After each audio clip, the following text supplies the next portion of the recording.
Look, I think we can start with in the news. A little bit of a quick roundup as to what we're seeing in the current events, headlines, all the articles out and about, and what folks might be tracking. Here are the few that we selected. Were folks tracking the other day when Microsoft OneDrive was down? Caleb, were you tracking any of this? Did you see this? I'll be honest, I was not. Yeah? So there have been a huge number of, huge might not be the right word, but at least a significant number of folks chiming in that Microsoft OneDrive was not available because of distributed denial of service attacks. That's what that DDoS acronym is.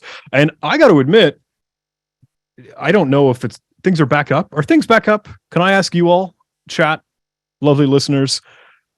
I think the world is back in action, but equally as severe, I think Reddit was having a little bit of a rough time just the other day. I don't know if they were taking out like 40% of subreddits or there was some API shenanigans, but it seemed like the homepage of the internet, as is self-proclaimed Reddit, was having a tough time.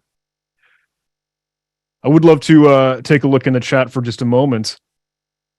Still some issues on back-end reporting here and there affecting like more than half of tenants. That's rough. What feed do I need to know to subscribe to about MoveIt and OneDrive issues? Matt Wilson asking. Truthfully, I am a huge fan of Bleeping Computer. Caleb, do you have any other good spot where you tend to get your news, or do you look at the news? May I ask? I mean, in the case of MoveIt, I would just say progress. They've been putting out a good amount of information about the updates on it. So we'll drill down into MoveIt in just a moment. But hey, we'll get a couple more of these headlines out of the way. Caleb, were you tracking the Barracuda shenanigans? I saw some stuff about it. Yeah. So from what I understand, and I'll admit, I have had my head down trying to chase the MoveIt shenanigans. So I feel bad and that I can't do the due diligence and give you all the details that you might like. But I'd love to ask, hey, were you guys working with this Barracuda thing? I do see an F in the chat for Barracuda. I think the gist, the long and short of it was that, hey, some issue, some vulnerability that has now led to a public statement where every single email gateway appliance needs to be replaced. Like am I wrong in that? I'd love to check in with the chat. That's what I heard as well. And that's the crazy part, is that like, it's not just you need to update your software. There's something wrong with the hardware that they can't remotely fix. That's a tough one. That's a tough pill to swallow, I got to admit. So I'm sorry for anyone listening in and affected. Now, I think there's another one that I would be remiss to mention, but we did have one last canned article that we were chatting about. This might be a cheesy, funsy one, because I don't know how many of the folks tuning in are playing Minecraft these days, the video game.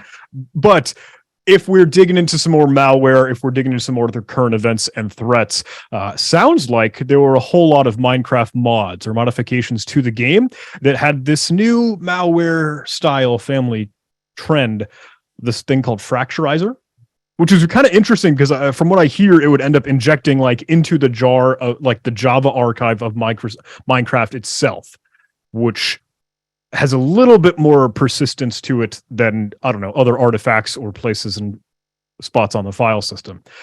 Was anyone tracking this? I don't know. I feel like this is an odd one to include because, of course, maybe it's not the right audience, but I do think maybe that goes to show some of the more interesting tradecraft.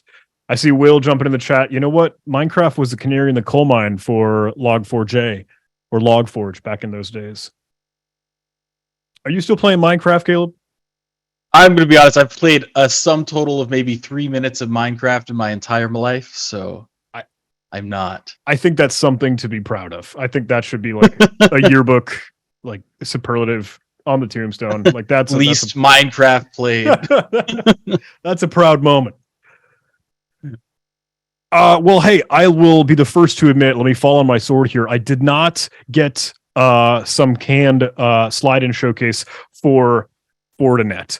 And I already saw it just going off in the chat. I believe the Fortinet SSL VPN applications had another big blemish. And again, if I may, I'd love to lean in on the chat to have folks fill each other in here. But that has been something really, really shaking up the world, because there was going to be a notification for the vulnerability and the details as to what all the CVE entailed.